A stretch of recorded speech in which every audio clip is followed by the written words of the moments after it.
찾은 줄 알고 읽겠습니다. 하나님의 말씀입니다. 사랑하는 자들아, 영을 다 믿지 말고 오직 영들이 하나님께 속하였나 분별하라. 많은 거짓 선지자가 세상에 나왔습니다. 이로써 너희가 하나님의 영을 알지니 곧 예수 그리스도께서 육체로 오신 것을 시인하는 영마다 하나님께 속한 것이요 예수를 시인하지 아니하는 영마다 하나님께 속한 것이 아니니 이것이 곧 적 그리스도의 영이니라. 오리라 한 말을 너희가 들었거니와 지금 벌써 세상에 있느니라. 자녀들아 너희는 하나님께 속하였고 또 그들을 이기었나니 이는 너희 안에 계시니가 세상에 있는 자보다 크심이라. 그들은 세상에 속한 거로 세상에 속한 말을 하매 세상이 그들의 말을 듣느니라. 우리는 하나님께 속하였으니 하나님을 아는 자는 우리의 말을 듣고 하나님께 속하지 아니하는 자는 우리의 말을 듣지 아니하나니 진리의 영과 미혹의 영을 이로써 아느니라. 우리 다 같이 기도하겠습니다. 하나님 아버지 감사합니다. 우리에게 말씀을 주셔서 하나님께서 말씀이신 예수 그리스도를 쫓아갈 수 있도록 인도하심을 감사합니다. 이 혼탁한 세상 속에서 우리 스스로는 올바른 길을 알 수가 없습니다. 우리 스스로는 위험한 길을 피할 수가 없습니다. 우리 인간의 스스로의 능력과 지혜로는 사망의 길에서 벗어날 수가 없습니다. 우리는 죄 때문에 사망의 길을 모두가 가고 있었고 그 결국은 심판이고 지옥이었던 그 길을 벗어날 수가 없었지만 진리이신 예수께서 이 땅에 오셔서 성육신하셔서 말씀이신 하나님의 진리가 이 땅에 오셔서 우리에게 하나님의 말씀의 진리를 통해서 그 길을 벗어날 수 있는 길을 보여주시고 더 나아가 당신의 자녀가 되고 또 천국을 갈 수 있는 길을 보여주셨음을 감사합니다. 아버지 하나님, 우리는 이 길을 가기를 원합니다. 이 복음 안에 주어진 생명의 길, 진리의 길을 가기를 원합니다. 많은 혼탁한 길이 있습니다. 그러나 그러한 길들을 분별할 수 있는 분별력을 주시옵소서. 그리하여 우리 안에 있는 이 공동체는 하나님이 주시는 그 길을 충실히 따라갈 수 있도록 주여 긍휼함을 베풀어 주시옵시고 진리와 성령의 은혜를 베풀어 주시옵소서. 이 가운데 있는 심령 하나하나를 하나님 아버지 붙들어 주시옵시고 이 시간 말씀에 주의할 수 있도록 붙들어 주시옵시고 이들을 진리의 길로 인도하여 주시옵소서. 예수님 이름으로 기도하옵나이다. 아멘. 이 오늘 본문 말씀의 1절에 보면 사랑하는 자들아 이렇게 말하고 있습니다. 사랑하는 자들아, 하나님의 백성들아, 영들을 다 믿지 말아라. 여기 영을 다 믿지 말아라 하는데 영들을 다 믿지 말아라. 그리고 오직 영들이 하나님께 속하였나 분별하라고 말하고 있습니다.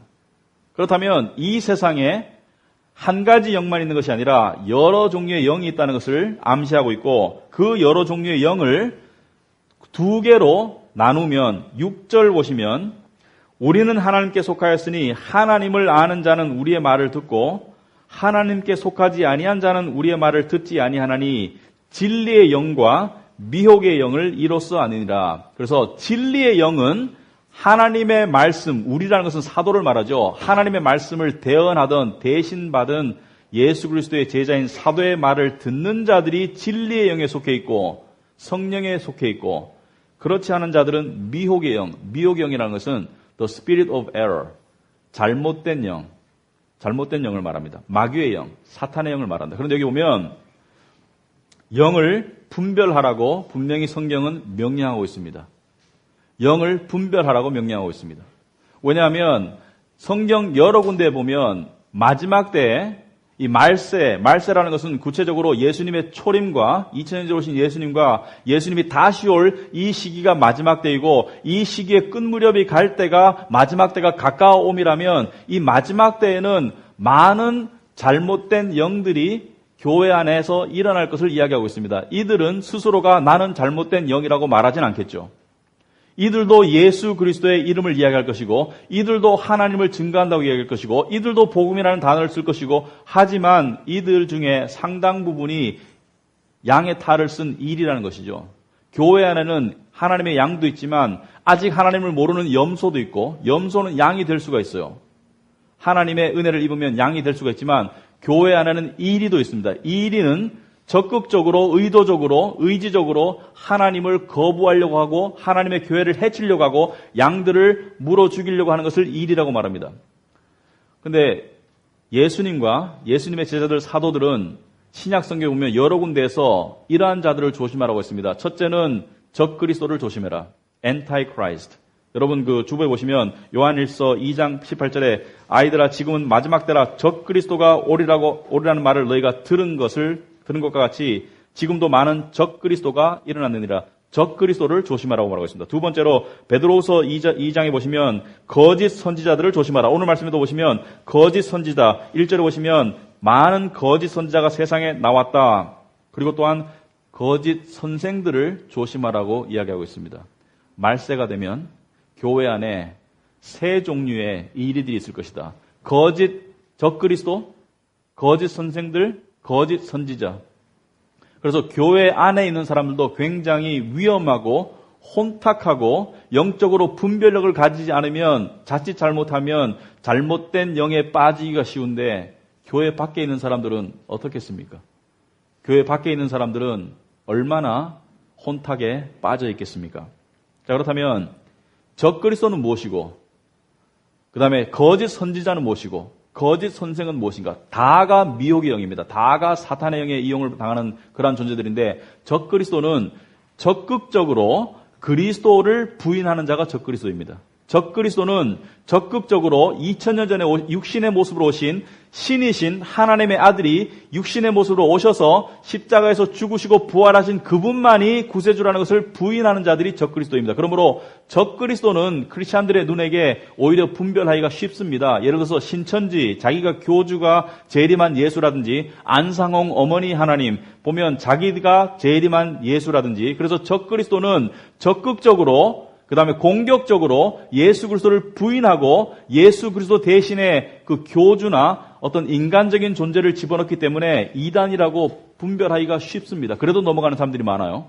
그래도 넘어가는 사람들이 많아요. 그런데 거짓 선지자와 거짓 선생들은 무엇인가? 거짓 선지자라는 것은 예언자라는 뜻입니다. 선지자라는 것은 구약시대나 또 예수님 오셨을 때 선지자라는 것은 하나님의 말씀을 받아서 역사 가운데 하나님이 이루어 가시는 역사의 진행 상태 그리고 마지막에 관한 예언의 말씀을 받아서 백성들에게 전해주고 성경 말씀으로 기록하는 자들을 선지자라고 그런다. 그런데 말세가 되면 거짓 선지자들이 많이 나올 것이다. 어떤 사람들이냐면 하나님의 직접 계시를 받았다든지 하나님이 나에게 이런 예언을 주셨다든지 하나님이 꿈과 환상을 통해서 나에게 이런 말씀을 하셨다든지 이런 자들을 거짓 선지자라고 그런다. 마지막으로 거짓 선생들은 무엇인가? False teachers. 거짓 선생들은 무엇이냐면 복음의 진리를 있는 그대로 가르치지를 않고 그 복음을 왜곡해서 율법주의적인 복음을 만든다든지 인본주의적인 복음을 만든다든지 오직 은혜에 의한 구원이 아니라 너희들의 노력이 가미돼야지 구원을 받을 수 있다든지 라고 해서 복음의 진리를 거스르는 다양한 가르침들을 전파하는 자들을 거짓 선생이라고 그러는데 이들 중 상당수는 자기가 거짓 선지자인지 거짓 선생인지를 몰라요.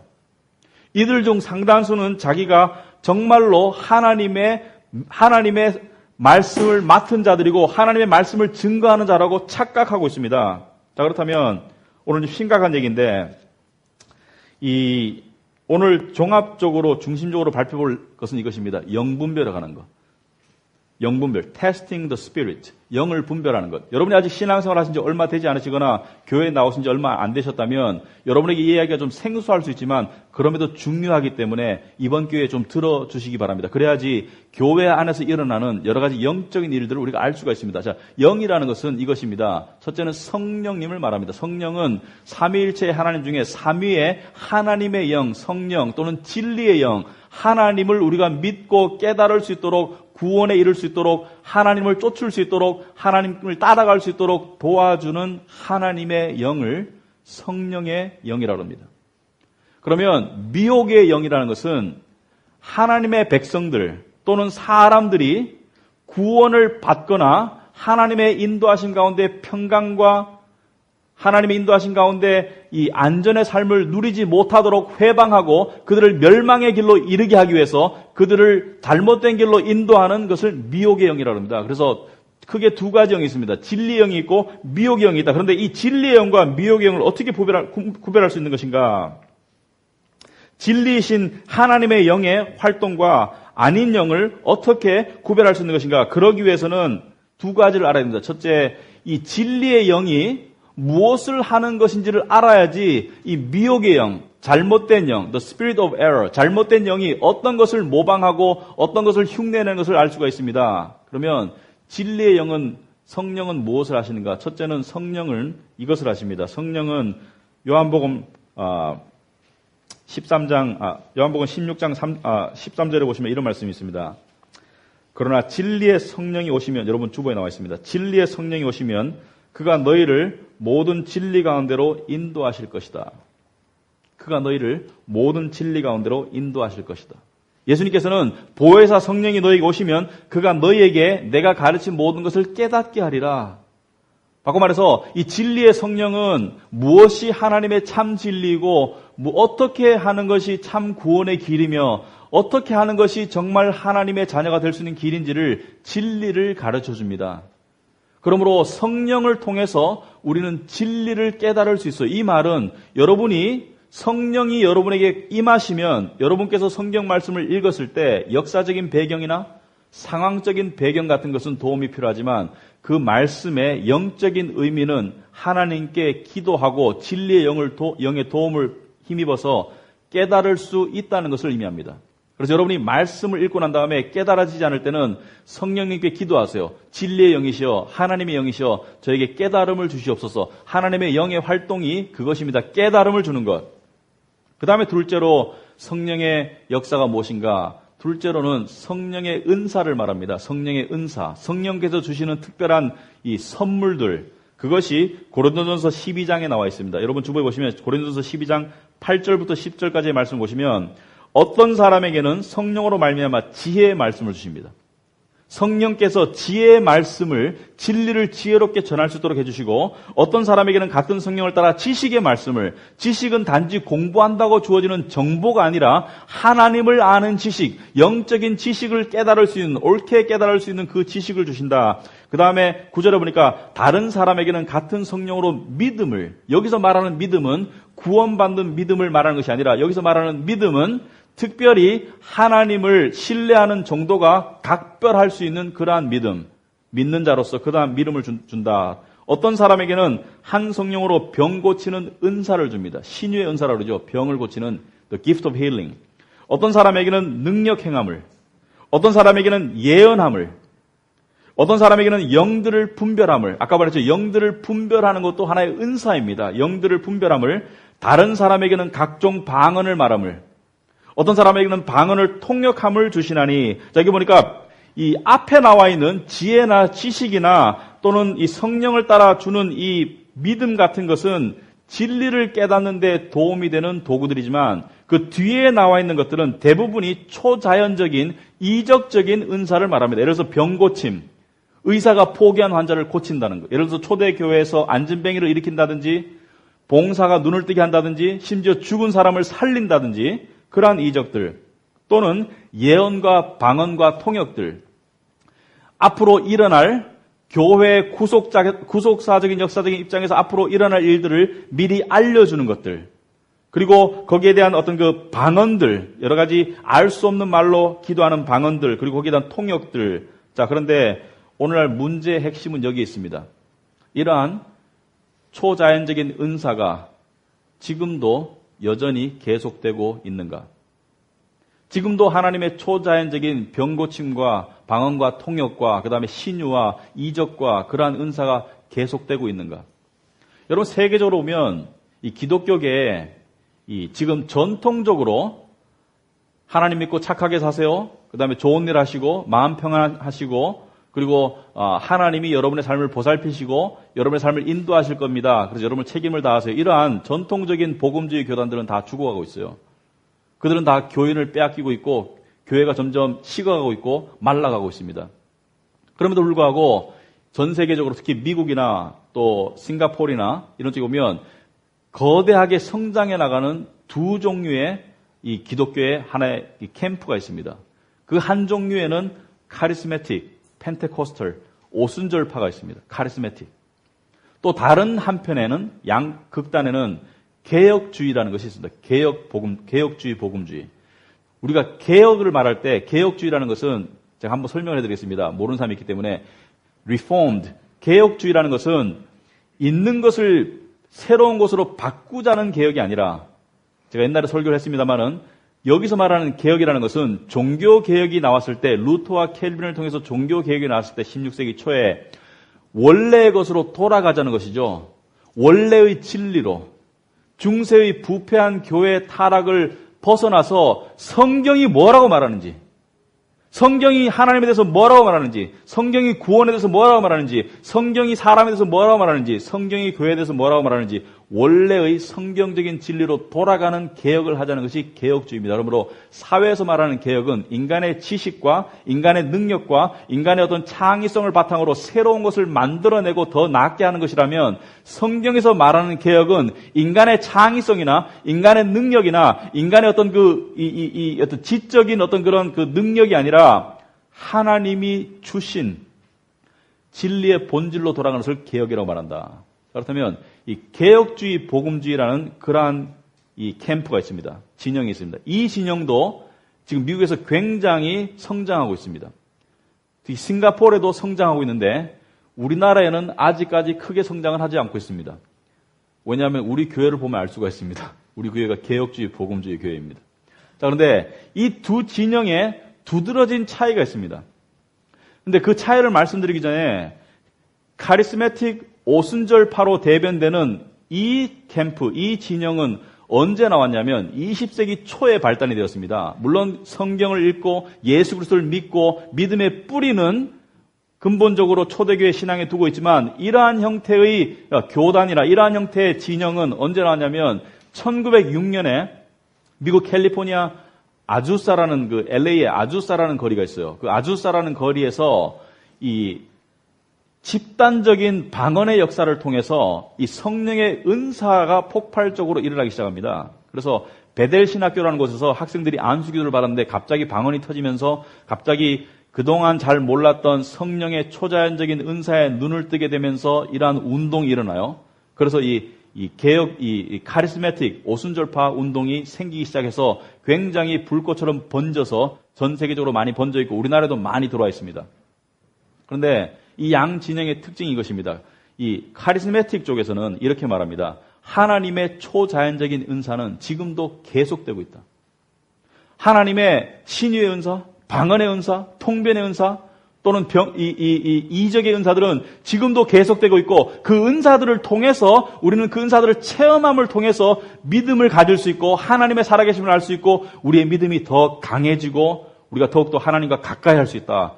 그래서 이 카리스매틱 쪽에서는 이런 말을 씁니다. second blessing. second blessing이 뭐냐면 구원을 받은 사람이 이 은사적인 것을 접해서 하나님의 더 나은 축복의 구원으로 더 나은 축복으로 나아가는 것을 second blessing이라고 한다. 그래서 이 진영에 있는 사람들은 예를 들어서 방언을 할 줄 모르는 사람과 방언을 할 줄 아는 사람을 구별해서 이렇게 말합니다. 방언을 할 줄 모르는 사람은 구원을 못 받았든지 아니면 구원을 받았어도 아주 초보적인 신앙 단계이다. 신앙이 깊어지지 않았다는 거예요.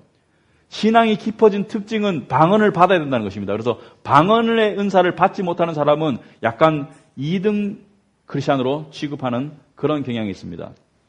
그리고 또 그 반대로 그래서 이 카리스매틱 쪽은 하나님의 어떤 그 은사를 통한 주관적인 체험을 굉장히 중시 여깁니다. 그래서 환상도 얘기하고 또 어떤 그 신유의 이적이 일어나면 막 쫓아가가지고 누가 나은지 확인하고 그리고 자신의 병도 낫기를 원하고 이러한 은사나 어떤 그 특별한 성령의 역사를 쫓아다니는 그러한 무리들이 교회를 많이 세우고 있습니다. 그러나 다른 한편의 진영에서 복음주의 진영에서는 개혁주의 진영에서는 이렇게 말합니다. 하나님의 말씀을 통해서 죄를 깨닫고 하나님의 말씀을 통해서 복음을 깨닫고 그 속에서 하나님의 은혜를 깨닫는 객관적인 진리를 통해서 내가 그것을 깨달아서 그 진리 안에서 내가 얼마든지 하나님을 체험할 수 있다. 오히려 이 진리를 벗어나서 은사적인 것을 체험을 추구하다 보면 미혹의 영에 넘어갈 수도 있는 가망성과 위험성이 너무 크기 때문에 말씀 위주의 삶을 살자. 복음의 진리 위주의 삶을 살자. 그래서 양쪽 진영이 확연하게 차이를 보입니다. 한쪽에서는 객관적인 체험을 중시하고 말씀을 상당히 등한시합니다. 말씀을 인용하긴 해요. 그러나 그 말씀을 자기들의 체험이나 자기들의 어떤 사상을 뒷받침하는 데 사용하지만 다른 한쪽에서는 말씀이 절대적이다. 그러므로 말씀의 절대성을 놓고 나머지 부분은 다 없애자. 그래서 이 카리스매틱 쪽에서는 은사가 지금도 활발하게 계속되고 있다고 말하지만 복음주의 쪽에서는 하나님의 은사 가운데 초자연적인 은사는 멈췄다고 이야기합니다. 그렇다고 가지고 하나님이 예를 들어서 우리가 아픈 사람을 놓고 기도할 때 의학적으로 불가능한 사람을 하나님이 고친다든지 또 하나님께서 기적을 행하신다든지 그러한 하나님의 직접적인 기적 자체를 부인하는 것은 아니에요. 하나님이 직접적으로는 사람 고칠 수 있고 직접적으로는 이적을 행할 수 있지만 사람이라는 은사를 가졌다는 것은 사람이 성령의 은사를 받았다. 내가 그러한 기프트가 있다는 것이죠. 내가 은사가 있다는 것은 사람을 통해서 그러한 역사를 초자연적인 역사는 하시지 않는다고 생각합니다. 왜냐하면 그것은 초대교회에 성경 말씀이 쓰여지기 전에 교회가 세워져 나갈 때 그때 폭발적으로 하나님께서 성령의 역사를 통해서 교회를 세워나가시기 위해서 특별히 그 시기에 주었던 사도적인 은사였기 때문에 사도들이 다 죽고 난 다음에는 그것은 이제는 존재하지 않는다라고 주장하는 것이 개혁주의 쪽의 입장입니다. 자, 그렇다면 이 두 진영만 있는가? 그런데 이 두 진영 사이에도 이러한 진영들이 있습니다. 커리스매틱이지만 말씀의 중요성을 인식하는 자들이 있습니다. 말씀이 객관적이고 그 다음에 은사가 따라야 된다고 생각하는 사람이 있습니다. 개혁주의 쪽이지만 말씀의 확실성과 충분성을 인정하지만 여전히 성령의 역사 자체를 부인할 수는 없다라고 생각하는 진영이 있습니다. 그래서 이 두 집단의 극단적인 차이 사이에 또 작은 각각의 집단들이 있는 것을 우리가 알 수 있습니다. 그렇다면 한번 입장 정리를 해봐야 되겠습니다. 비록 성령의 은사적인 역사의 상당 부분이 미혹적이고 또 상당 부분이 잘못되었지만 성령의 역사 자체가 없다고 말하는 것은 오류입니다. 성령의 역사는 지금도 일어나고 있습니다. 예를 들어서 제가 나온 신학교는 Reformed Theological Seminary, 한국말로 번역하면 개혁 신학원 이런 식입니다. 개혁주의. 그러니까 상당히 성령의 초자연적인 은사에 대해서는 멈췄다, 이미 중지되었다라고 그러한 것이 주된 견해의 학교인데 그 학교에도 이 선교사로 올해 아프리카 콩고에서 30년 정도 선교사로 계셨던 교수님이 있는데 이분이 이렇게 말씀하세요. 사람을 통한 역사는 멈췄다고 생각한다. 그렇지만 하나님은 여전히 역사하시더라. 이분이 선교지에 갔는데 그 선교지에 한 번도 성경이 전해지거나 한 번도 복음이 들어가거나 한 번도 선교사가 가지 않은 오지에 갔었는데 1960년도에 그 추장을 통역관을 데리고 만났습니다. 만났는데 이 추장이 하는 말이 당신들이 오기 며칠 전에 내가 꿈을 꿨는데 꿈에 이러한 어떤 분이 나타나셔서 이런 말씀을 하셨다라고 말하면서 그 말을 이야기했는데 그 말을 통역관이 통역을 했어요. 통역을 했는데 보니까 이게 계시록의 말씀이에요. 그래서 그 말씀을 중심으로 성경을 전하고 난 다음에 그 부족 전체가 구원을 받는 그런 일이 일어났었습니다.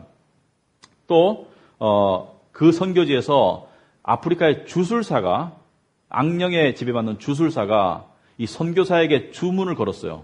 죽을 수 있는 주문을. 그런데 선교사가 무시했죠. 왜? 하나님의 영이 더 크시니까. 근데 죽어버렸어요, 진짜로. 그래서 악령의 역사도 무시 못한다는 것을 자기가 느꼈다는 것입니다. 그래서 이와 같이 예를 들어서 한 번은 터키에서 한 20년 전에 이게 세계 선교 보고대회 때 보고된 내용인데 한 지역에 한 동네에 약 100명의 사람들이 동시에 같은 꿈을 꿉니다. 그 동시에 같은 예수 그리스도의 꿈을 꾸고 그 다음에 선교사가 와가지고 동시에 100명이 예수를 영접하는 그러한 일도 보고가 된 적이 있습니다. 그런데 이러한 것을 다 믿을 수 있는가 말까는 모르겠습니다. 제가 직접 조사해보지 않았기 때문에. 그러나 분명한 것은 하나님은 여전히 역사하신다는 거예요. 초자연적으로 역사하신다는 것입니다. 그런데 문제는 내가 신유의 은사를 가졌다고 말하기 위해서는 나를 통해서 불지평이 낫는 경우가 3번, 4번 연속적으로 일어나는 패턴이 있어야 되는데 그런 경우에 사람은 거의 보지를 못했다는 것입니다. 심지어 예를 들면 베니인 같은 세계적으로 알려진 신유의 은사의 소유자라고 말하는 사람이 하는 집회에 보면 휠체어에 앉아가지고 나와가지고 기도하니까 벌떡 일어나요. 근데 나중에 알고 보니까 다 쇼라는 것입니다. 사람들이 조작해가지고 쇼를 한다는 것이에요. 그래서 우리가 이러한 것들을 굉장히 알고 있어야 된다. 그리고 성경에서 계시라는 말 있죠. 우리 이것을 많이 혼돈하는 것 같습니다. 크리스천들이. 계시나 예언을. 성경에서 말하는 계시나 예언 또는 선지자들은 마치 오늘날 점쟁이처럼 fortune teller처럼 우리 개인의 미래를 미리 알려주는 그런 내용이 아닙니다. 저한테도 그런 사람들이 제 크리스천의 삶 가운데 몇 명 있었어요. 저한테 와가지고 누가 이런 말을 했었습니다. 한 20년 전쯤에 당신은 30대 후반에 유럽에 선교사로 간대요. 저는 30대 후반에 유럽에 선교사로 간 적이 없고 아직까지도 갈 생각이 없습니다. 이와 같이 예언과 계시라는 것을 잘못 알고 있기 때문에 그렇습니다. 예언과 계시의 성경적인 개념은 이것입니다. 그렇다면 선지자의 개념이 나오겠죠. 예언과 계시의 성경적인 개념은 역사 속에서 하나님의 구속, 하나님의 구원과 관계해서 일어나는 일들을 하나님께서 미리 알려주시는 것을 계시라고 그래요. 그러므로 이 성경 말씀이 예언의 말씀입니다. 왜? 성경 말씀은 구약은 오실 예수 그리스도에 관한 내용이죠. 전반적인 내용이. 미리 오실 예수를 미리 알려주는 예언하는 말씀이 구약이고 신약은 무엇입니까? 오신 예수님과 다시 오실 예수님. 세상의 끝이 어떻게 될 것? 심판에 관한 내용이죠. 그러므로 이것이 예언입니다. 이것이 계시이고. 그렇다면 지금은 예언과 계시가 끝났는가? 답은 예, 아니오입니다. 예언과 계시가 끝났다고 말할 때는 이런 내용입니다. 성경 말씀이 이미 다 쓰여졌죠. 요한계시록 마지막에 뭐라 그랬습니까? 세상 끝날이 이렇게 되리라. 아멘 주여 어서 오시옵소서. 그러므로 말씀이 다 쓰여졌고 이 마지막에 보면 주님이 말씀하시기를 이 말씀에서 빼는 자와 더하는 자는 이 말씀에 있는 저주를 받으리라고 그랬습니다. 그러므로 이 말씀의 충분과 완전성이 이미 이루어졌기 때문에 더 이상의 계시와 예언은 없습니다. 그런데 이러한 계시와 예언은 있을 수가 있습니다. 지금 우리가 이 말씀의 뜻을 예언의 말씀을 다 모르죠. 여러분 켈빈이 저는 굉장히 존경하는 신학자이지만 켈빈이 그 계시록에 관한 주석은 쓰지를 못했습니다. 왜? 켈빈이 봐도 손을 못 댔거든요. 그런데 켈빈이 거기에 대해서 몇 자 적어놓은 걸 보니까 참 지금 생각하면 우습습니다. 어떻게 이런 해석이 가능할 수 있는지.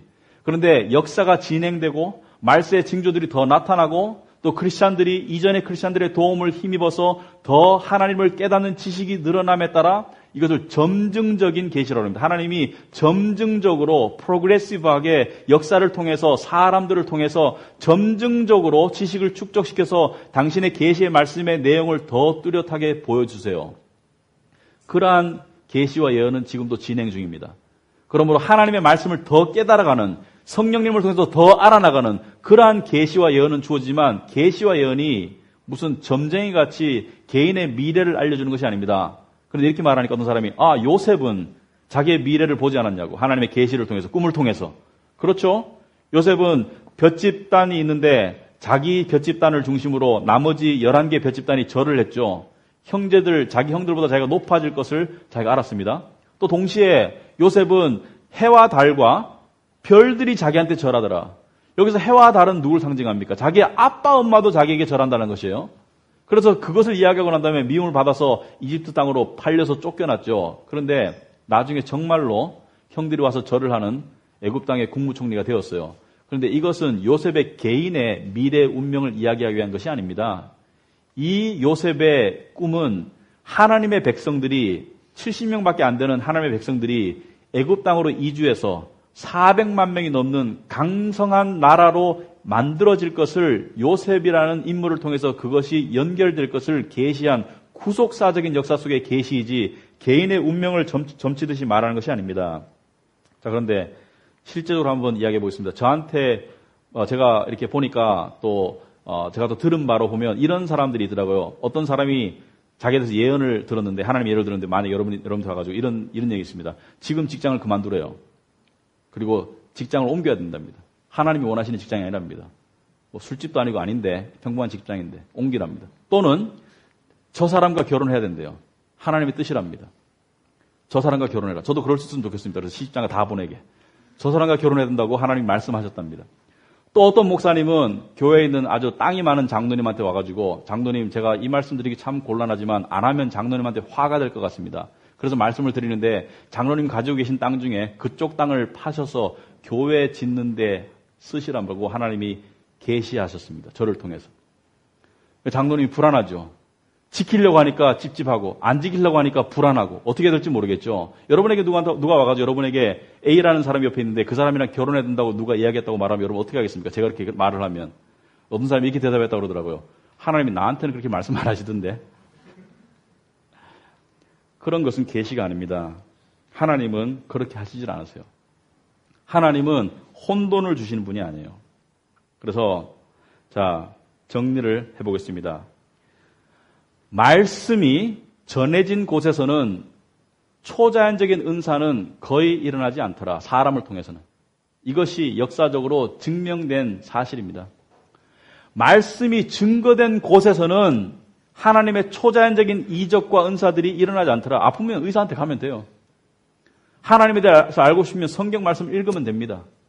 그러나 아프리카나 인도 같은 데서는 그런 가난한 사람들이 병원도 갈 수도 없고 의사도 없고 그런데 크리스찬들이 모여가지고 막 기도하니까 이적이 일어나더라고요. 정말. 병 고침의 이적이 일어났어요. 그리고 여러분도 만약에 누군가 아프다면 기도하세요. 기도해가지고 여러분이 은사가 있어서가 아니라 하나님이 능력자이시기 때문에 하나님이 기적적으로 고쳐줄 수 있습니다. 그러나 하나님이 고치신 것이지 그것이 성령의 은사는 아니에요. 성령의 역사이지. 기도하십시오. 근데 예를 들어서 어떤 집회에 가보면 다리가 길이가 대부분이 틀리답니다. 한 다리가 더 길답니다. 한 다리가. 근데 기도하니까 짧은 다리가 쭉 늘어나서 같아졌어요. 와 할렐루야 하나님. 하나님이 역사하시는 교회네요. 하나님이 역사인지 미혹의 영의 역사인지 어떻게 아세요? 사탄도 할 수 있는 역사예요. 그러므로 어떤 부분은 불분명할 수 있습니다. 예를 들어서 저한테 30대 후반에 유럽에 가가지고 선교사 될 그런 부르심을 받았다고 말한 사람의 이야기를 처음에 저는 들었을 때 믿음이 별로 많이 지식이 없는 관계로 저도 그 이야기를 듣고 난 다음에 긴가민가 약간 했었습니다. 지나고 보니까 밝혀졌죠. 아닌 것이. 어떤 것은 그래요. 시간이 지나면 밝혀질 수가 있습니다. 자, 그래서 이적과 기적이나 꿈 또는 계시가 다 성령의 역사라고 생각하면 그것은 큰 오산이다. 거기에 위험이 있습니다. 이적과 기적이 비록 일어나더라도 그것이 다 성령의 역사라고 생각하면 거기에 문제가 있는 것입니다. 예를 들어서 예레미야서에 보면 여러분 주보에 나와 있어요. 예레미야 23장 한번 보시기 바랍니다. 구약시대는 선지자들이 많았죠. 그런데 그 선지자들이 많았던 시대에도 하나님께서 이렇게 말씀하세요. 예레미야 23장 25절 오면 내 이름으로 거짓을 예언하는 선지자들의 말에 내가 꿈을 꾸었다고 말하는 것을 내가 들었노라. 거짓을 예언하는 선지자들이 언제까지 이 마음을 품겠느냐. 그들은 그 마음에 간교한 것을 예언하니라. 여호와의 말씀이니라. 보라 거짓 꿈을 예언하여 이루며 거짓과 헛된 자만으로 내 백성을 미혹하게 하는 자를 내가 치리라. 내가 그들을 보내지 아니하였으며 명령하지 아니하였나니. 보세요. 꿈을 꾸고 계시를 준다고 누구의 이름으로 해요? 내 이름으로. 하나님의 이름으로 하지만 하나님은 나는 그들을 보낸 적이 없다고 말씀하시는 것입니다.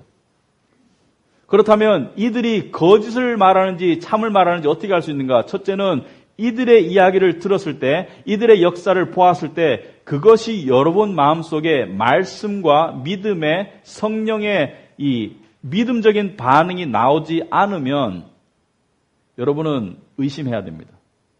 그리고 어떤 사람이 책을 썼는데 영적으로 일어나는 은사들의 99%가 가짜랍니다. 지금. 그래서 굉장히 경계를 하셔야 된다. 그리고 신약의 한 군데를 살펴보면 예수님이 이렇게 말씀하셨어요. 주님이 마태복음 7장 21절에 한번 보시겠습니다. 굉장히 중요한 내용입니다. 마태복음 7장 21절을 보니까 나더러 주여 주여 하는 자마다 다 천국에 들어갈 것이 아니요 다만 하늘에 계신 내 아버지의 뜻대로 행하는 자라야 들어가리라.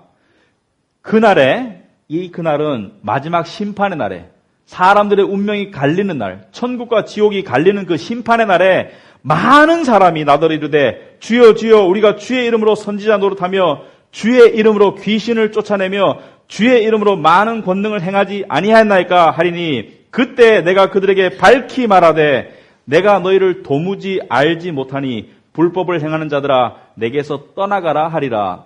여러분 굉장히 무시무시한 말입니다.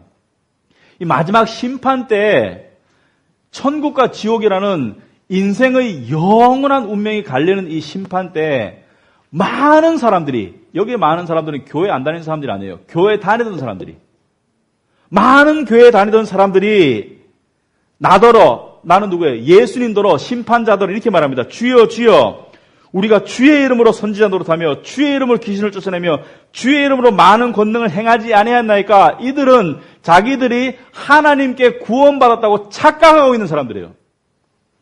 이들 중에는 선지자라는 것은 교회 지도자들도 많은 사람들이 자기가 하나님의 자녀라고 착각하고 있는 것이에요.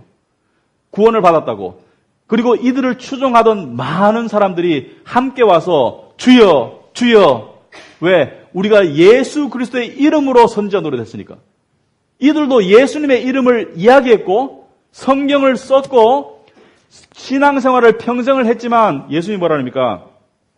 나는 너를 모르겠다. 그럼 상상해 보세요. 이 착각이 자각으로 전환되는 이 순간 마음이 어떻겠습니까? 근데 이 예언의 말씀은 틀릴 수가 없거든요. 그렇다면 많은 교회 안에 있는 사람들이 착각하고 있다는 것이에요. 구원받은 줄 알고. 그리고 착각이 자각으로 깨어지는 순간이 온다는 것입니다. 예언에 따르면. 그래서 여러분은 진리를 들으셔야 되는데, 자, 여기 보시면 하나의 힌트가 있습니다. 이 사람들이 뭐라고 하겠습니까? 이 사람들이 주여 주여 우리가 성경 말씀 속에 내가 죄인이고 당신이 십자가에서 나의 죄를 위해서 대신 죽으신 것, 그리고 당신이 부활하심을 통해서 그분을 영접하면 죄가 용서받고 오직 믿음으로, 오직 은혜로 당신을 받아들이고 믿은 자들에게는 구원을 주신다고 약속하지 아니하셨나이까? 이렇게 말했으면 예수님이 맞다 얘야. 네가 그렇게 믿었으면 천국에 들어오거라. 이렇게 말했을 것입니다. 그런데 이들의 포커스가 어디가 있나요? 이들의 초점이 어디에 가 있나요? 이들의 초점이 말씀의 확실성에 가 있지 않고 자기들의 체험에 가 있는 것이죠. 자기들의 신비적인 체험에. 그래서 틀렸는 것이죠. 우리가 주의 이름으로 선지자 노릇했다고 그랬어요. 주의 이름으로, 예수 그리스도의 이름으로 지 마음대로 꿈 이야기하고 성경 읽어놓고 지 마음대로 해석해서 설교했는 것이죠. 근데 예수님 뭐라 그랬어요? 난 널 모르겠다. 넌 나를 평생 전했는지 모르지만 네가 전한 예수는 내가 아니었단다. 그리고 또 뭐라 했습니까? 권능과 기적을 보았죠. 귀신을 쫓아내고 많은 권능을 행하지 않았습니까? 하나님이 아니시면 이것이 저는 하나님이 함께 하시는 증거인 줄 알았습니다. 저는 이적이 행하지는 것이, 귀신이 쫓아내지는 것이 하나님이 계시는 증거인 줄 알았는데요. 말하니까 예수님이 말하세요. 내가 안 했다. 무슨 뜻입니까? 미혹이형이 했다는 것이죠. 여러분, 분명해지지 않습니까? 신앙생활을 어떻게 해야 되나요? 말씀의 객관성이 중요하지 않습니까? 나의 주관적인 체험이 아무리 대단하더라도 말씀이 더 중요하지 않습니까? 그러한 이적이 있다고 하면 사람들이 벌떼같이 몰려들어가가지고 돈 갖다 바치고 막 지도자를 추종하고 따라가고, 그들이 원하는 것은 뭐예요? 그들이 원하는 것은 자기의 왕국 속에서 자기가 경배받고 자기가 잘 먹고 떵떵거리고 사는 것이죠. 불쌍하지 않습니까? 그렇게 갖다 바치고 그렇게 노력했는데 마지막이 지옥이라니 불쌍하지 않습니까? 근데 성경을 보세요. 성경은 오묘하죠. 베드로후서 1장에 보시면 너무나 놀라운 내용이 나와 있죠. 베드로후서 1장에 보시면, 여러분, 베드로는 사도 중에 우두머리죠. 베드로와 요한과 야고보가 예수님과 변화산에 올라갔었죠. 그 변화산에서 하늘에서 모세와 엘리야가 나타난 상태에서 이 호련히 예수 그리스도가 영광스러운 광채가 빛나는 그러한 모습으로 변화하는 것을 두 눈 똑바로 뜨고 봤겠죠. 두 눈으로 보기만 봤습니까? 이는 내 사랑하는 아들이요 내 기뻐하는 자라는 하늘로부터 들려오는 영광스러운 음성을 들었죠. 그렇다면 베드로가 나는 보았고 들었다, 하나님의 계시를 보았고 들었다고 말해도 거짓말이 아니죠. 그렇게 말해서 사람들에게 설득해도 되겠죠.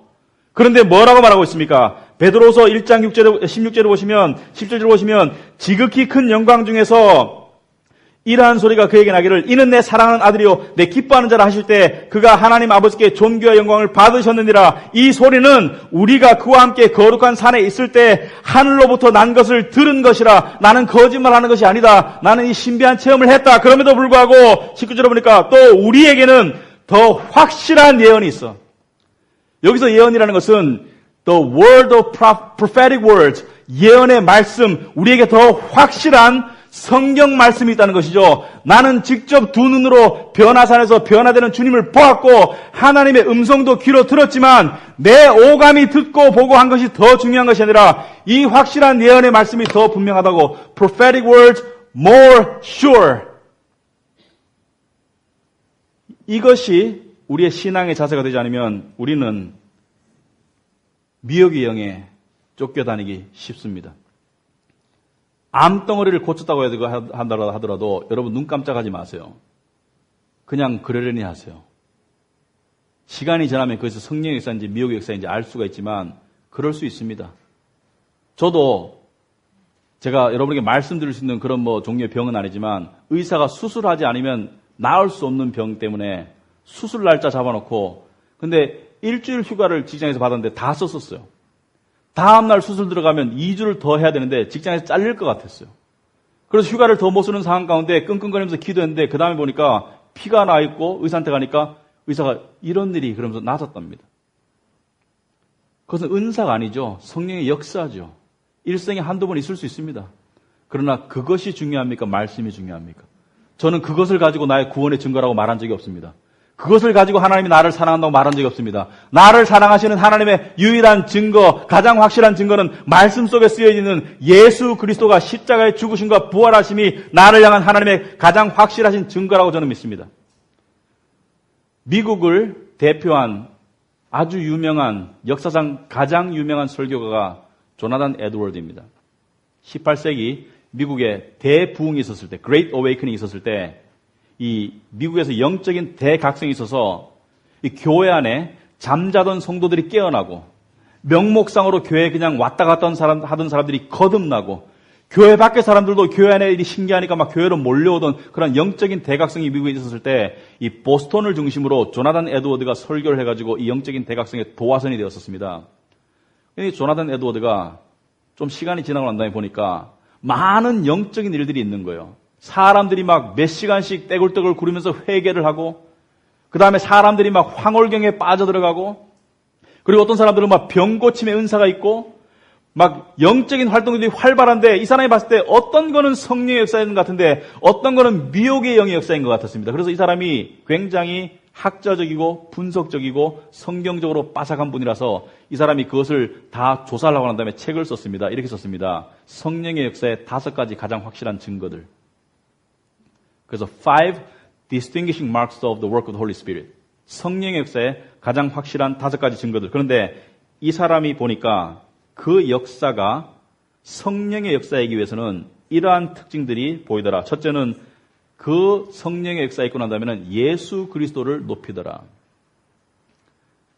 미혹의 영의 역사가 있으면 사람이 높아져요. 어떤 교회 보면 어떤 목사가 설교할 때 사람이 더 많이 몰려요. 근데 몰리는 이유가 병 고치기 때문에 그렇대요. 미혹의 영은 사람에게 사람을 몰아가요. 성령의 역사가 있으면 예수 그리스도를 높이더라. 어떤 사람이나 지도자가 아니라. 둘째로 성령의 역사를 체험한 사람들은 사탄, 즉 세상을 이기더라. 미혹의 영에 사로잡힌 사람들은 세상을 더 원해요. 더 건강하고 싶고 더 부자가 되고 싶고 더 높아지고 싶은데 성령의 역사를 체험한 사람들은 세상을 초월하더라는 것이죠. 세 번째로 성령의 역사를 체험한 사람들은 정말 성령의 역사를 체험한 사람들은 말씀을 정말 사모하더라. 그래서 이 조나단 에드워드 시대에 성령의 역사를 체험한 이 영적 대각성을 체험한 사람들은 만나면 빨리 가게 문 닫고 저녁에 말씀 보고 서로 이야기하고 말씀을 사모하고 좋은 설교를 찾아다니고 메신저길을 걸어가고 막 이랬었습니다. 그런데 미혹의 영을 쫓는 사람들은 말씀이 아니라 자기의 신비로운 체험들을 추구하게 되더라. 저기에 무슨 기도원에 무슨 용한 기도원장이 있다더라. 무슨 은사가 있다더라. 무슨 방언이 있다더라. 따라다니라는 것이죠. 그 다음에 네 번째 특징은 성령의 역사를 체험한 사람들은 복음의 진리를 확신하게 되더라. 오직 믿음으로. 인간은 받아들일 수 없는 이 진리가 하나님으로부터 주어졌다는 그것을 깨닫게 되더라. 오직 은혜라는 것을 깨닫게 되더라. 인간의 노력이 아니라 하나님의 오직 은혜로 구원 받았음을 깨닫게 되더라. 예수 그리스도의 십자가와 부활의 의미와 능력을 더 알게 되더라는 것이죠. 그러나 여기 신비 쪽에 빠진, 미혹의 영에 빠진 사람들의 포커스는 무엇입니까? 그것이 아니죠. 귀신을 내가 쫓았네, 병을 내가 고쳤네, 그런 이야기 하고 있는 것이죠. 지 이야기, 자기 이야기. 마지막으로 성령의 역사를 체험한 사람들은 하나님과 사람을 정말로 사랑하는 방향으로 나아가더라. 말과 혀로만이 아니라 진실된 관심을 보이고 정말 진리를 전하고 그들을 정말 사랑하는 쪽으로 나아가더라. 그런데 미혹의 영에 사로잡힘을 받은 사람들은 굉장히 우월의식 속에 사로잡히더라고요. 우월의식. 나 이런 체험을 했네. 나 이런 일이 있었네. 나는 특별한 크리스찬이네. 이러한 일들이 있더라. 제가 한 가지 빼먹은 것 같아서 한 1, 2분 하나만 정리하겠습니다. 방언. 방언은 이것입니다. 성경에 보면 방언은 두 종류로 나눌 수가 있습니다. 오순절날 주어진 방언은 외국어로 알아들을 수 있는 방언입니다. 그러므로 word for word, 문자적으로 통역이 가능합니다.